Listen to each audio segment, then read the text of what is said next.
साथियों नमस्कार। साथियों, अगर बाढ़ ही खेत को खाने लग जाए तो उसका जिम्मेवार कौन होगा? अगर वर्दीधारी वर्दी में बैठ के भ्रष्टाचार रिश्वतखोरी करता है तो देश की सुरक्षा का जिम्मेवार कौन होगा? साथियों, अगर कोई वर्दीधारी रिश्वतखोरी करके और घटिया हथियारों की परमिशन देता है और वो हथियार बॉर्डर पे जाके पूछते हैं और उन घटिया हथियारों की वजह से अगर किसी जवान की जान जाती है तो उसका जिम्मेवार कौन होगा? साथियों, एक ऐसी खबर आई है और वो भी रक्षा मंत्रालय की नाक के नीचे से कि रक्षा मंत्रालय से एक लेफ्टिनेंट कर्नल को सीबीआई ने गिरफ्तार किया है, जिसके पास करोड़ों रुपए का जखीरा भी निकला। साथियों, ये भ्रष्टाचार किस बड़े लेवल तक हमारे रक्षा मंत्रालय या सेनाओं तक फैला है, ये तो सिर्फ एक छोटी सी क्लिप है। अगर सरकार और भी गहन जांच करे तो ये भ्रष्टाचार के जो पांव पसारे हुए हैं ये दूर तक फैलते हुए नजर आएंगे। साथियों, आज देश की सुरक्षा में सेंधमारी की गई और वो भी एक वर्दीधारी जिस पे पूरा देश विश्वास करता है कि वो बॉर्डर पे खड़ा होके हमारे देश की रक्षा कर रहा है। साथियों, अगर आज इस खबर ने एक तो अविश्वास पैदा करा है कि ऐसी खबरें जो एक एजेंसियां जो गिरफ्तार कर रही हैं, तो हमारा जो डिफेंस का ढांचा है वो क्या है, उसकी एजेंसियां क्या कर रही हैं? बाहर वाले को खबर लग रही है, अंदर वालों को खबर नहीं लग रही। साथियों, ये अब इस खबर जो चल रही है कहीं ना कहीं हमारे को भी बड़ा दुख होता है कि सरकार आखिर कर क्या रही है। ऐसे भ्रष्टाचार के जो कीड़े जो खेत को ही खाने लग रहे हैं, ऐसे भ्रष्टाचारी कीड़ों को समाप्त करने का समय आ गया। साथियों, यह सिर्फ एक भ्रष्टाचार की खबर नहीं है जिसके पास में करोड़ों का जखीरा मिला। इससे सहज ही अंदाजा लगाया जा सकता है कि भ्रष्टाचार कितने व्यापक तरीके से रक्षा मंत्रालय और सेनाओं में फैल चुका है। यह सीधे सीधे देश की सुरक्षाओं की बात है, देश की सुरक्षाओं के अंदर सेंधमारी की बात है कि इतना व्यापक भ्रष्टाचार चल रहा है और कोई निगरानी नहीं, कोई चीजें नहीं।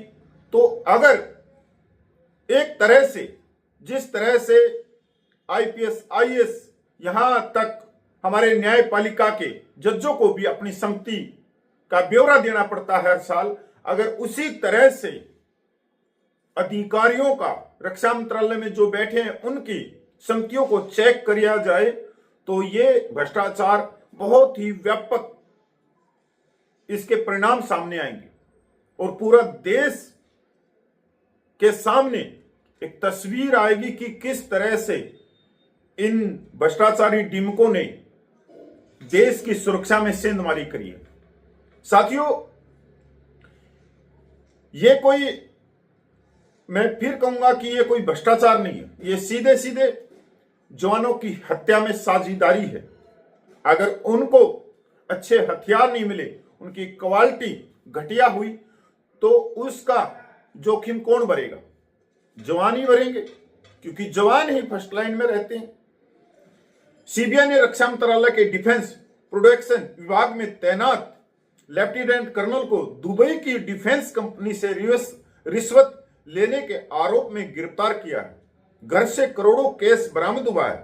पत्नी कर्नल भी सह आरोपी है। रक्षा खरीद में रिश्वत लेने वाला अफसर सिर्फ चोर नहीं है, यह एक तरह से गद्दार भी है, क्योंकि सीधे सीधे देश की सुरक्षा को इन्होंने धराशायी किया। कमीशन के बदले पास किया गया हर घटिया हथियार सीधे बॉर्डर पे पर खड़े जवानों की जान कमजोर करता है। कमीशन के बदले पास किया गया हर घटिया हथियार सीधे बॉर्डर पर खड़े जवानों की जान कमजोर करता है। जब राइफल जाम होती है या आर्मर फेल होता है, वो हादसा नहीं, भ्रष्टाचार का नतीजा होता है। ऐसे लोग वर्दी के अधिकारी नहीं है, वर्दी को बदनाम करने वाले अपराधी हैं। साथियों, पूरी खबर पे लेके चलता हूं जो सीबीआई ने जानकारी दी है अपने सोशल मीडिया हैंडल पे। केंद्रीय जांच ब्यूरो सीबीआई ने आज यानी 20/12/2025 को रिश्वतखोरी के एक मामले में लेफ्टिनेंट कर्नल और एक निजी व्यक्ति को गिरफ्तार किया है। विश्वसनीय सूत्रों से प्राप्त जानकारी के आधार पर लेफ्टिनेंट कर्नल उप योजना अधिकारी अंतर्राष्ट्रीय सहयोग एवं निर्यात रक्षा उत्पादन विभाग, रक्षा मंत्रालय, भारत सरकार, उनकी पत्नी, वो भी कर्नल कमांडिंग ऑफिसर है जो इन्फेंट्री डिवीजन आयुध इकाई DOU श्री गंगानगर राजस्थान और अन्य जिसमें दुबई स्थित एक कंपनी भी शामिल है के खिलाफ आपराधिक साजिश और रिश्वतखोरी आदि के आरोपों पर मामला दिनांक 19/12/2025 को दर्ज किया गया। यह आरोप लगाया गया है कि लेफ्टिनेंट कर्नल रक्षा उत्पादों के निर्माण, निर्यात आदि से जुड़ी विभिन्न निजी कंपनियों के प्रतिनिधियों के साथ आपराधिक साजिश रचकर उनसे अनुचित लाभ रिश्वत प्राप्त करने के बदले में उन्हें अनुचित लाभ प्रदान करके आदतन भ्रष्ट और अवैध गतिविधियों में लिप्त रहते हैं। आगे यह भी आरोप है कि यादव और सह आरोपी कंपनी के भारत में होने वाले कार्यों की देखरेख कर रहे हैं और बेंगलुरु में रहते हैं। ये लेफ्टिनेंट कर्नल के नियमित संपर्क में हैं और उनकी मिलीभगत से विभिन्न सरकारी विभागों और मंत्रालयों से अपनी कंपनी के लिए अवैध तरीकों से अनुचित लाभ प्राप्त कर रहे हैं। कुमार ने वक्त कंपनी के इशारे पर 18/12/2025 को लेफ्टिनेंट कर्नल को 3 लाख की रिश्वत दी। श्री गंगानगर, बेंगलुरु, जम्मू और अन्य स्थानों पर तलाशी अभियान चलाया जा रहा है। दिल्ली स्थित लेफ्टिनेंट कर्नल के घर पर तलाशी के दौरान 3 लाख रुपए की रिश्वत राशि, 2,23,000 रुपये नगद और श्री गंगानगर शीर्ष आरोपी के घर से 1 करोड़ रुपए नगद बरामद किए गए हैं। इसके अलावा अन्य आपातजनिक सामग्री भी जब्त की गई है। नई दिल्ली स्थित लेफ्टिनेंट कर्नल के कार्यालय परिसर में तलाशी जारी है। दोनों आरोपियों लेफ्टिनेंट कर्नल और कुमार को आज अदालत में पेश किया गया। फिलहाल वह 23/12/2025 तक पुलिस रिमांड में। साथियों नमस्कार, मैं सरकार से दरखास्त करता हूं कि कोई ऐसा नियम कानून बनाया जाए जिनसे इस भ्रष्टाचार पर रोक लग सके। यहां तक जो संपत्तियां हैं कि बड़ी बड़ी कोठियां हैं, बड़ी बड़े फार्म हाउस हैं, वो एक वेतन में नहीं खड़े किए जा सकते। तो ये पैसा कहां से रहे?